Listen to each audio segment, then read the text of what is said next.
Sa wakas, nag-restock na rin si seller. Alam niyo ba mga Mi, nung December nagkaubusan ng stock nitong, wallet coin purse na 'to. Maganda siya Mi. Kahit ano puwede nating ilagay dito, puwede nating lagyan ng pera, puwede nating lagyan ng cellphone, puwede nating lagyan ng makeup. Ang ganda talaga nito mga Mima. Ayan oh, maniwala ba kayo ₱17 lang 'to. Hoy, naglaro si seller, ₱17 lang 'to diyan sa ating yellow basket, tingnan niyo. Ang ganda ng kanyang, tela, ayan siya mga Mima oh. Shiny siya, leather waterproof, makapal. Ayan mga Mi, hindi ako maniniwala na ₱17 lang 'to nung una, pero talagang ₱17 nga talaga ito. Ayan 'no, ang pera natin puwede na nating hindi tupiin, lagyan natin ng pera, ayan puwede nating lagyan ng makeup, puwede nating lagyan ng cellphone, ayan mga Mima, lagyan natin ng cellphone, ayan.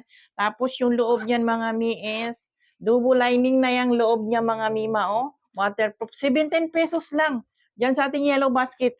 Ayan, habang may stocks pa kasi ang bilis lang nitong maubos, ang ganda naman pati. Ang ganda naman kasi, oh. Sino ba namang maniniwala na ₱17 yan, marami tayong mga kulay diyan. Check out niyo na yan, ayan sa ating yellow basket.